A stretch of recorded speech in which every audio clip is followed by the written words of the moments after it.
Welcome to Franklin's lectures. അപ്പൊ നമ്മൾ ഇന്ന് ഫിസിക്സ് ഫോർ ഇലക്ട്രിക്കൽ സയൻസിന്റെ അതായത് GB PhD 1-1 സബ്ജക്റ്റിന്റെ മൊഡ്യൂൾ 2 ക്വസ്റ്റ്യൻ പ്രഡിക്ഷൻ സീരീസിലേക്കാണ് വന്നിട്ടുള്ളത്. ഇനി നമുക്ക് അടുത്തൊരു ക്വസ്റ്റ്യൻ നോക്കാം. Explain the working of VI characteristics of a tunnel diode. ഇപ്പൊ നമ്മൾ PN ജംഗ്ഷൻ ഡയോഡ് നോക്കി, സെനർ ഡയോഡ് നോക്കി. അനദർ ടൈപ്പ് ഓഫ് ഡയോഡ് ആണ് ടണൽ ഡയോഡ് എന്ന് പറയുന്നത്. അതിനെ കാണാൻ ഏകദേശം ഇങ്ങനെയാണ് ഉണ്ടാവുക ഫിസിക്കലി. ആൻഡ് അതിന്റെ സിമ്പിൾ എന്ന് പറയുന്നത് രണ്ട് തരത്തിൽ റെപ്രസെന്റ് ചെയ്യാം. നമ്മൾ കോമൺ ആയിട്ട് ഇങ്ങനെ ഒരു സിമ്പിൾ ആണ് റെപ്രസെന്റ് ചെയ്യുക, ആനോഡ്, കാത്തോഡ് ആൻഡ് ഇങ്ങനെ ഒരു സിമ്പിൾ വന്നിട്ടുണ്ട്. ബേസിക്കലി ഇതാണ് ഇതിന്റെ ഒരു സ്ട്രക്ചർ എന്ന് പറയുന്നത്. നമ്മളോട് working with respect to working and VI characteristics ആണ്. VI ക്യാരക്ടറിസ്റ്റിക്സ് വെച്ചിട്ട് ഇതിന്റെ വർക്കിംഗ് എക്സ്പ്ലെയിൻ ചെയ്യാനാണ് നമ്മളോട് പറഞ്ഞിട്ടുള്ളത്. ടണൽ ഡയോഡ് എന്ന് പറയുന്നത് basically heavily doped PN junction diode ആണ് ടണൽ ഡയോഡ് എന്ന് പറയുന്നത്. ഹെവിലി ഡോപ്പിംഗ് എന്ന് പറയുമ്പോൾ നിങ്ങൾ ഓർക്കുക, ഡിപ്ലീഷൻ റീജിയന്റെ വിഡ്ത്ത് കൂടുതലായിരിക്കും. ആൻഡ് ഈ ഹെവിലി ഡോപ്ഡ് ആവുന്ന സമയത്ത് നമ്മൾ നോർമലി ഡയോഡിൽ എന്താ ഒരു ബയാസിംഗ് വോൾട്ടേജ് കൊടുക്കുമ്പോഴാണ് നമ്മുടെ കണ്ടക്ഷൻ ബാൻഡിലേക്ക് നമ്മുടെ ഇലക്ട്രോൺസ് വാലൻസി ബാൻഡിൽ നിന്ന് ജമ്പ് ചെയ്യുക, അല്ലെ ഒരു എക്സൈറ്റേഷൻ നടക്കുന്നത് അവിടെ. പക്ഷേ ഈ കേസിൽ ടണൽ ഡയോഡിന്റെ കേസിൽ ഹെവിലി ഡോപ്ഡ് ആണ്, തിൻ ഡിപ്ലീഷൻ റീജിയൻ ആണ്. ആൻഡ് അതിന്റെ ഒരു ബാൻഡ് ഡയഗ്രാം വെച്ചിട്ട് നമുക്ക് ഇത് എക്സ്പ്ലെയിൻ ചെയ്യാം. ആൻഡ് അതുപോലെ ഇതിൽ ഓർത്ത് വെക്കേണ്ട ഒരു കാര്യം എന്ന് പറയുന്നത് ഇതിന്റെ നെഗറ്റീവ് റെസിസ്റ്റൻസ് റീജിയൻ ഉണ്ട് ഇതിന്. അപ്പൊ ഇത് ക്യാര പറയുമ്പോൾ ഞാൻ ഡീറ്റെയിൽ ആയിട്ട് എക്സ്പ്ലെയിൻ ചെയ്യാം. ആൻഡ് നിങ്ങൾ നോക്കുക, ഇതിന് എന്താ ഡിപ്ലീഷൻ റീജിയന്റെ വിഡ്ത്ത് കുറവാണ്. സോ ഈ ഒരു നമ്മളെ റീജിയൻ അതായത് ഇലക്ട്രോൺസിന്റെ റീകോമ്പിനേഷൻ ഫ്ലോ എന്ന് പറയുന്നത് ഒരു ടണലിംഗ് വഴി നമ്മുടെ മറ്റു റീജിയനിലേക്ക് എത്തും ഇലക്ട്രോൺസ് ഫ്ലോ ചെയ്തിട്ട്. അപ്പൊ അതെങ്ങനെയാണെന്നുള്ളത് നമ്മൾ ബാൻഡ് ഡയഗ്രാം വെച്ചിട്ട് എക്സ്പ്ലെയിൻ ചെയ്യാം. അപ്പൊ ഇത് P type material and N type material. And P type മെറ്റീരിയലിന്റെ ബാൻഡ് ഡയഗ്രാം ഇവിടെ വരച്ചിട്ടുണ്ട്. ആൻഡ് N ടൈപ്പ് മെറ്റീരിയലിന്റെ ബാൻഡ് ഡയഗ്രാം വരച്ചിട്ടുണ്ട്. ഇതെന്ന് പറയുന്നത് കണ്ടക്ഷൻ ബാൻഡിന്റെ ലോവർ ബാൻഡ് ആണ്. ആൻഡ് ഇത് വാലൻസി ബാൻഡിന്റെ ഹയർ എനർജിയാണ്. ഇത് വാലൻസി ബാൻഡിന്റെ ഹയർ എനർജിയാണ്. ഇത് കണ്ടക്ഷൻ ബാൻഡിന്റെ ലോവർ എനർജിയാണ്. In case of P type N type ഇങ്ങനെ മാർക്ക് ചെയ്തിട്ടുണ്ട്. ആൻഡ് ഇത് ബേസിക്കലി ഫെർമി ലെവലാണ്. ആൻഡ് അൺബയാസ്ഡ് കണ്ടീഷനിൽ ഫെർമി ലെവലിന്റെ പൊസിഷൻ എന്ന് പറയുന്നത് രണ്ട് കേസിലും സെയിം പ്ലേസിലാണ് വരിക. ഓക്കെ, ഇത് ഹെവിലി ഡോപ്ഡ് ആയത് കാരണം ഫെർമി ലെവൽ ഇങ്ങനെയാണ് കാണുന്നത്. ആൻഡ് ഇത് രണ്ടും അലൈൻഡ് ആയിരിക്കും അൺബയാസ്ഡ് കേസിൽ. ഫെർമി ലെവൽ രണ്ടും അലൈൻഡ് ആയിരിക്കും. ആൻഡ് നിങ്ങൾ നോക്കുക, ഡിപ്ലീഷൻ റീജിയൻ ഇവിടെ ഫോം ആവും. ആൻഡ് ഇവിടെ ഇപ്പൊ കറണ്ട് ഫ്ലോ ഒന്നും ഇല്ല കറണ്ടില്, പക്ഷെ അൺബയാസ്ഡ് കേസിൽ കറണ്ട് ഫ്ലോ ഒന്നും ഉണ്ടാവില്ല. ഇനി കുറച്ച് വോൾട്ടേജ് നമ്മൾ അപ്ലൈ ചെയ്ത് കൊടുക്കുകയാണെന്നുണ്ടെങ്കിൽ എന്താ സംഭവിക്കുക, ഈ ഒരു ഫെർമി ലെവല് മിസ്അലൈൻഡ് ഉണ്ടാവും. ഈ P ടൈപ്പിന്റെ ഫെർമി ലെവല് താഴോട്ട് വരും, അതുപോലെ N ടൈപ്പിൻ്റെത് മേലോട്ട് പോകാൻ വേണ്ടി തുടങ്ങും. സോ ഈ ഡിപ്ലീഷൻ റീജിയന്റെ വിഡ്ത്ത് കുറവായത് കാരണം തന്നെ ഇവിടെയുള്ള ഇലക്ട്രോൺസ്, N ടൈപ്പിലുള്ള ഈ ഒരു ഇലക്ട്രോൺസ് ഈ P ടൈപ്പിലുള്ള ഹോൾസുമായിട്ട് എന്ത് ചെയ്യും, റീകമ്പൈൻ ചെയ്യാൻ വേണ്ടി തുടങ്ങും. സോ അതായത് ഈ ഒരു ഡിപ്ലീഷൻ റീജിയനിലൂടെ ഇലക്ട്രോൺസ് ഫ്ലോ ചെയ്യാൻ വേണ്ടി തുടങ്ങും. സോ ഇവിടെ റീകമ്പിനേഷൻ നടക്കും. ആൻഡ് അത് ത്രൂ കറണ്ട് ഉണ്ടാവും. സോ അതാണ് ഇനീഷ്യൽ കറണ്ട് എന്ന് പറയുന്നത്. ബേസിക്കലി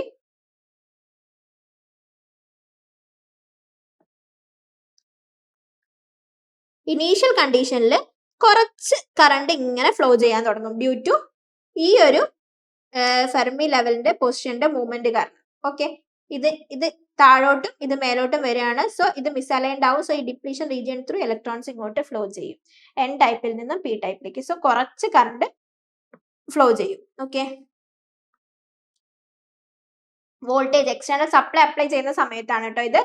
ഇനി വീണ്ടും നമ്മൾ എക്സ്റ്റേണൽ സപ്ലൈ ഇൻക്രീസ് ചെയ്യുകയാണെന്നുണ്ടെങ്കിൽ വീണ്ടും നമ്മുടെ എന്താണ്, നമ്മുടെ ഈ ഒരു ഫെർമി ലെവല് അലൈൻഡ് ആവും. ആൻഡ് രണ്ട് പൊസിഷൻ, ഈ ഫെർമി ലെവലിന്റെ പൊസിഷൻ ഈ ഒരു വാലൻസി ബാൻഡും കണ്ടക്ഷൻ ബാൻഡും തമ്മിൽ ഇങ്ങനെ ഓവർലാപ്പ് ചെയ്തിട്ട് രണ്ടും കൂടെ ഫുള്ളി ഓവർലാപ്പ് ചെയ്യുന്ന രീതിയിലാണ് ഉണ്ടാവുക. സോ ഈ ഫെർമി ലെവലിന്റെ പൊസിഷൻ ഇങ്ങനെയാണ് ഉണ്ടാവുക. And so maximum electrons flow ചെയ്യാൻ തുടങ്ങും ഫ്രം ഈ ഒരു N ടൈപ്പ് റീജിയനിൽ നിന്ന് P ടൈപ്പ് റീജിയനിലേക്ക്. സോ മാക്സിമം റീകോമ്പിനേഷൻ നടക്കും.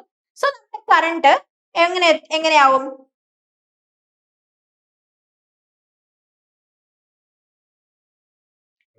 കറണ്ട് ഇതാ മാക്സിമം ഇങ്ങനെ ഫ്ലോ ചെയ്യും. ഓക്കെ, അത് ഇങ്ങനെ രണ്ടും അലൈൻമെന്റ് പ്രോപ്പർ ആവുന്ന സമയത്താണ് ഇതിലൂടെ മാക്സിമം കറണ്ട് ഫ്ലോ ചെയ്യുക. And this is I and this is V. And ഇനി അപ്ലൈഡ് വോൾട്ടേജ് വീണ്ടും കൂട്ടി കൊടുക്കുന്ന സമയത്ത് എന്താ സംഭവിക്കുക? വീണ്ടും നമ്മുടെ ഫെർമി ലെവല് മേലോട്ട് കയറും, ഈ ഒരു പി ടൈപ്പിൽ അടിയിലേക്ക് വരും. സോ അപ്പൊ എന്താ സംഭവിക്കുക? ഇവിടെ ഉണ്ടായിരുന്ന ഫെർമി ലെവലാണ്, ഇപ്പൊ രണ്ടും ഇങ്ങനെ അലൈൻഡ് ആയി കിടത്തിരുന്ന ഫെർമി ലെവലാണ് മേലോട്ട് മാറിയത്. സോ ഇലക്ട്രോൺസിന്റെ ഫ്ലോ ചെയ്യാനുള്ള ആ ഒരു ഗ്യാപ്പ് എന്ന് പറയുന്നത് പിന്നെ എന്താണ്, അത് കുറഞ്ഞു അല്ലെ. സോ നമ്മുടെ കറണ്ടിന് എന്ത് സംഭവിക്കും?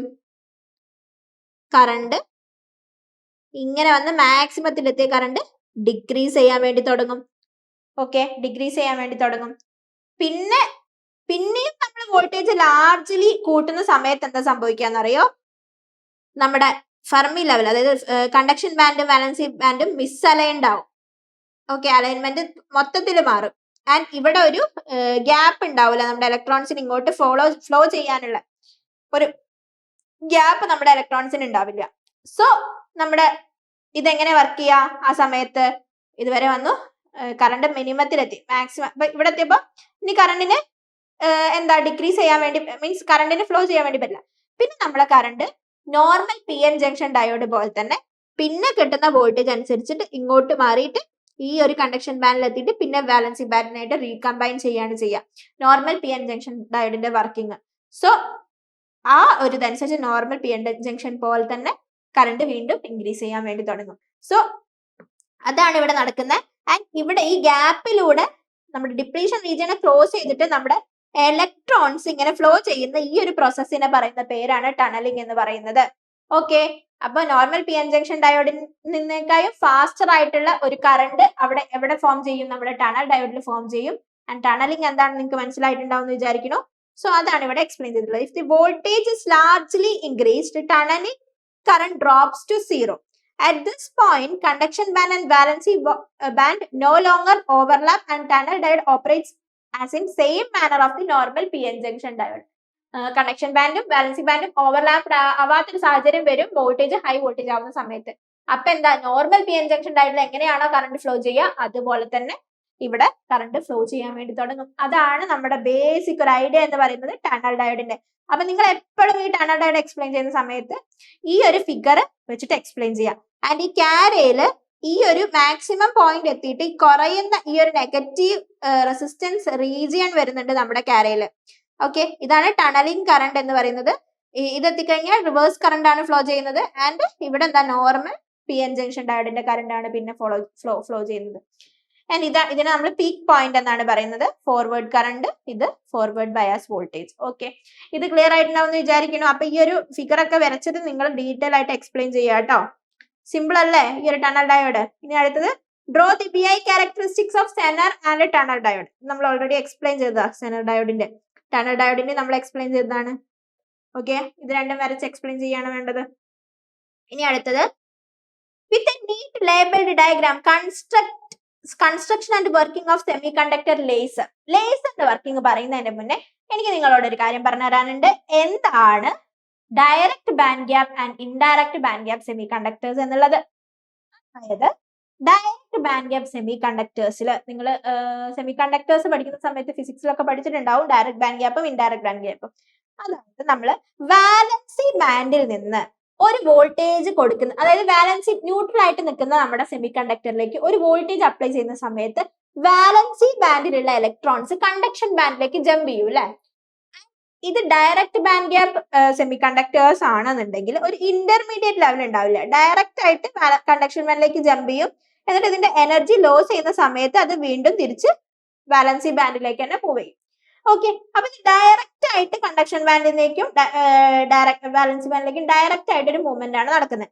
പക്ഷെ ഈ ഒരു ഇൻഡയറക്റ്റ് സെമി കണ്ടക്ടർ ടൈപ്പ് ആണെന്നുണ്ടെങ്കിൽ ഹോള് ഒരു ഇന്റർമീഡിയറ്റ് സ്റ്റേജിലേക്ക് ആദ്യം വരും, ഒരു ഇന്റർമീഡിയറ്റ് എനർജി ലെവലിലേക്ക് വരും. പിന്നെ അവിടെ നിന്നാണ് കണ്ടക്ഷൻ ബാൻഡിന്റെ എനർജി ലെവലിലേക്ക് മാറുന്നത്. സോ അത് ഫ്രീ ഇലക്ട്രോൺ ആയി. ആൻഡ് അത് കുറച്ചു നേരം ഇവിടെ ഒരു കണ്ടക്ഷൻ ബാൻഡിലേക്ക് നിന്നതിന് ശേഷം അതിന്റെ എനർജി ലോസ് ആയി വീണ്ടും അത് വാലൻസി ബാൻഡിലേക്ക് റീകമ്പൈൻ ചെയ്യാണ് ചെയ്യുക. ഓക്കെ, ഇതൊക്കെ നിങ്ങൾ ഫിസിക്സിൽ പഠിച്ചിട്ടുണ്ട്, ചെറിയ ക്ലാസ്സിൽ ഫിസിക്സിൽ പഠിച്ചിട്ടുണ്ട്. അപ്പൊ ഇതില് നമുക്ക് ഡയറക്റ്റ് ബാൻഡ് ഗ്യാപ്പ് സെമി കണ്ടക്ടേഴ്സിന്റെ ഈ ഒരു പ്രോപ്പർട്ടിയാണ് യൂസ് ചെയ്യാനുള്ളത്. ഏത് പ്രോപ്പർട്ടിയാ? ഈ കണ്ടക്ഷൻ ബാൻഡിൽ ഇരിക്കുന്ന ഈ ഒരു ഇലക്ട്രോൺ എന്ന് പറയുന്നത് വീണ്ടും വാലൻസി ബാൻഡിലേക്ക് റീകമ്പൈൻ ചെയ്യുമല്ലോ. അപ്പൊ ഇതിന് കിട്ടിയിട്ടില്ല, ഓൾറെഡി ഒരു എനർജി അക്വയർ ചെയ്തിട്ടാണ് ഇത് കണ്ടക്ഷൻ ബാൻഡിലേക്ക് പോയിട്ടുണ്ടാവുക. ആ എനർജി ലോസ് ചെയ്തിട്ട് അത് തിരിച്ച് വാലൻസി ബാൻഡിലേക്ക് വരുമ്പോൾ ആ ലോസ് ചെയ്യുന്ന എനർജി എന്ന് പറയുന്നത് ഇൻ ടൈപ്പ് ഓഫ് ഫോട്ടോൺ ആയിരിക്കും, hν. ഈ ലോസ് ചെയ്യുന്ന എനർജി എന്ന് പറയുന്നത് ഫോട്ടോൺസ് ആയിരിക്കും, ലൈറ്റ് ആയിട്ടായിരിക്കും ഈ ഒരു എനർജിനെ റിലീസ് ചെയ്യുക. സോ ഈ ഡയറക്റ്റ് ബാൻഡ് ഗ്യാപ്പിന്റെ പ്രോപ്പർട്ടി യൂസ് ചെയ്തിട്ടാണ് നമ്മൾ എന്ത് ചെയ്യുന്നത്?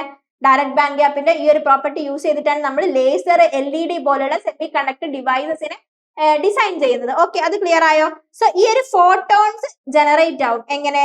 കണ്ടക്ഷൻ ബാൻഡിലേക്ക് നിന്ന് വാലൻസി ബാൻഡിലേക്ക് തിരിച്ച് നമ്മുടെ ഇലക്ട്രോൺ ഫോളോ ചെയ്യുന്ന സമയത്ത് ഒരു എനർജി റിലീസ് ചെയ്യും. ആ എനർജി എന്ന് പറയുന്നത് in the form of photons, that means light. Okay, clear അല്ലേ?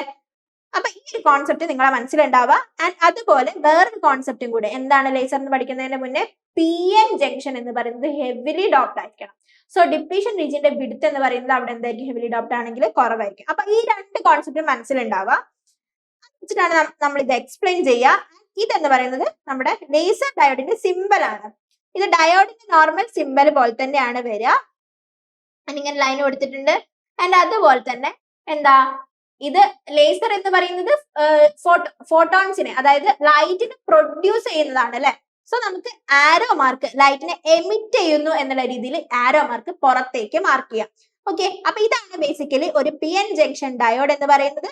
PN ജംഗ്ഷൻ ഡയോഡ് വെച്ചിട്ടുള്ള ഒരു ലേസർ എന്ന് പറയുന്നത് laser diode is a PN junction semiconductor diode which converts electrical energy into light energy when external voltage is applied. Okay, and ഇതിന്റെ full form എന്താന്ന് ഓർത്ത് വെക്കുക?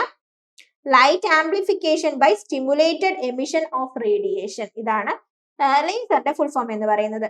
ഇത് N ടൈപ്പ് മെറ്റീരിയലും P ടൈപ്പ് മെറ്റീരിയലും കൂടി ജോയിൻ ചെയ്തിട്ടാണ് ഉണ്ടാക്കുന്നത്.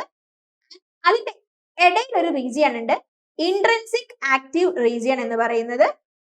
സോ നിങ്ങൾ ഇത് മനസ്സിലാക്കുക. ഇതാണ് ഒരു PN ജംഗ്ഷൻ ഡയോഡിന്റെ ഒരു ലേസർ ഡയോഡിന്റെ ഇതെന്ന് പറയുന്നത്. ഇതാ ഒരു P ടൈപ്പ് മെറ്റീരിയൽ കൊടുത്തിട്ടുണ്ട്. ഇതിന്റെ നടുക്ക് ഒരു ഇൻട്രിൻസിക് റീജിയൻ കൊടുത്തിട്ടുണ്ട്, ഒരു N ടൈപ്പ് മെറ്റീരിയൽ കൊടുത്തിട്ടുണ്ട്. നോർമലി നമ്മൾ യൂസ് ചെയ്യുന്നത്, അതായത് ഹെവിലി ഡോപ്ഡ് ആയിട്ടുള്ള ഇതുപോലെ ഡയറക്റ്റ് ബാൻഡ് ഗ്യാപ്പ് പ്രോപ്പർട്ടി കാണിക്കുന്ന ഒരു സെമി കണ്ടക്ടർ മെറ്റീരിയൽ ആണ് ഗാലിയം ആഴ്സനൈഡ് എന്ന് പറയുന്നത്. സോ ഈ ഗാലിയം ആർസനൈഡിനെ ഡോപ്പ് ചെയ്തിട്ടാണ്, ഇമ്പ്യൂരിറ്റീസുമായിട്ട് ഡോപ്പ് ചെയ്തിട്ടാണ് ഈ P ടൈപ്പ് മെറ്റീരിയലും N ടൈപ്പ് മെറ്റീരിയലും ഉണ്ടാക്കിയിട്ടുള്ളത്. ആൻഡ് ഇവിടെ ഈ ഒരു സെന്ററിലുള്ള ഈ ആക്റ്റീവ് റീജിയൻ എന്ന് പറയുന്നത് ഇനാക്റ്റീവ് ആക്റ്റീവ് റീജിയൻ എന്ന് പറയുന്നത് ഇൻട്രിൻസിക് സെമി കണ്ടക്ടർ ആയിരിക്കും. ഡോപ്പ് ഒന്നും ചെയ്യാത്ത ഇൻട്രിൻസിക് ആയിട്ടുള്ള പ്യുവർ സെമി കണ്ടക്ടർ ആയിരിക്കും ഇതിന്റെ ഈ ഒരു ഇന്റർമീഡിയറ്റ് ലെയർ ആയിട്ട് യൂസ് ചെയ്തിട്ടുള്ളത്. ഓക്കെ, അപ്പൊ ഇത് ക്ലിയർ ആയിട്ടുണ്ടെന്ന് വിചാരിക്കുന്നു. ഇനി നമ്മൾ ഇതിൽ ചെയ്യുന്നത്, ഈ ഒരു കൺസ്ട്രക്ഷനിൽ ചെയ്യുന്നത്, ഈ ഒരു റീജിയൻ, ഇതിന്റെ ടോപ്പ് റീജിയൻ എന്ന് പറയുന്നത് മിറർ പോളിഷ്ഡ് സർഫസ് ആയിരിക്കും. അപ്പൊ ഇതിലേക്ക് ലൈറ്റ് ഇതിലൂടെ തട്ടി പുറത്തേക്ക് പോവാത്ത രീതിയിൽ മിറർ പോളിഷ്ഡ് ഒരു സർഫസ് ആയിരിക്കും ഇതിന്റെ ഈ രണ്ട് ഭാഗത്തും ആയിട്ട് കൊടുത്തിട്ടുണ്ടാവുക. ആൻഡ് ഈ ഒരു റീജിയൻ എന്ന് പറയുന്നത് പാർഷ്യലി പോളിഷ്ഡ് ആയിരിക്കും. സോ ലൈറ്റ് എന്ന് പറയുന്നത് പുറത്തേക്ക് വരും. സോ ഈ മിറർ പോളിഷ്ഡ് എന്താ ചെയ്തിരിക്കുന്നത്? ഈ ഒരു പാർഷ്യലി പോളിഷ്ഡ് എന്തിനാണ് ഈ സർഫസിൽ കൊടുത്തിരിക്കുന്നത് എന്നുള്ളത് നമുക്ക് വർക്കിംഗ് എക്സ്പ്ലെയിൻ ചെയ്തതിന് ശേഷം ഡിസ്കസ് ചെയ്യാം കേട്ടോ. അപ്പൊ ബേസിക്കലി ഇതിന്റെ ഒരു കൺസ്ട്രക്ഷൻ എങ്ങനെയാ വന്നിട്ടുള്ളത് നിങ്ങൾക്ക് മനസ്സിലായിട്ടുണ്ടാവും. ഇനി നമുക്ക് വർക്കിംഗിലേക്ക് പോകുമ്പോൾ ആദ്യം എന്താ സംഭവിക്കുന്നത് നോക്കാം. ഒരു വോൾട്ടേജ് അപ്ലൈ ചെയ്യുന്ന സമയത്ത് നമ്മുടെ PN ജംഗ്ഷൻ ഡയോഡിലേക്ക് ഒരു ഫോർവേഡ് ബയാസ്ഡ് വോൾട്ടേജ് അപ്ലൈ ചെയ്യുന്ന സമയത്ത് ഈ ഒരു റീജിയനിൽ എന്താ സംഭവിക്കുന്നത് നോക്കാം. ഓക്കെ, ഈ ഒരു റീജിയൻ ഇൻട്രിൻസിക് റീജിയൻ ആണ്. സോ ഇവിടെ ഇലക്ട്രോൺസും ഹോൾസും ന്യൂട്രൽ ആയിട്ടായിരിക്കും ഉണ്ടാവുക.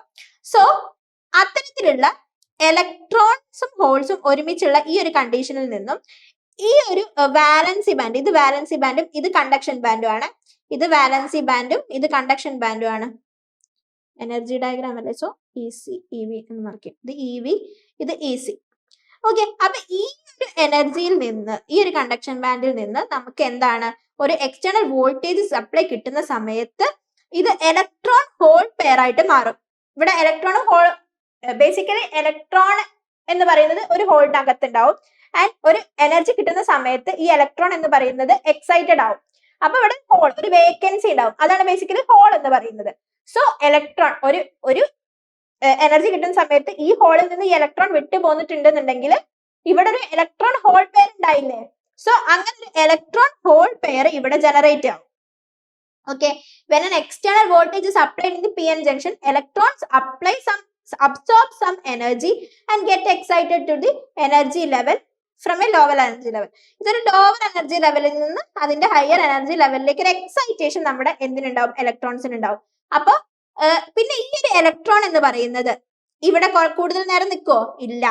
ഇത് കുറച്ചു നേരം ഈ എനർജി ബാൻഡിലൊക്കെ ഇങ്ങനെ കറങ്ങിയിട്ട് കുറച്ച് നാനോ, എന്ന് വെച്ചാൽ ഇത് കുറെ സമയം ഒന്നല്ല കേട്ടോ, കുറച്ച് നാനോ സെക്കൻഡുകൾ മാത്രം ഇവിടെ നിന്നിട്ട് പിന്നെന്താ വീണ്ടും ഇവിടെ ഹോളിനായിട്ട് റീകമ്പൈൻ ചെയ്യും.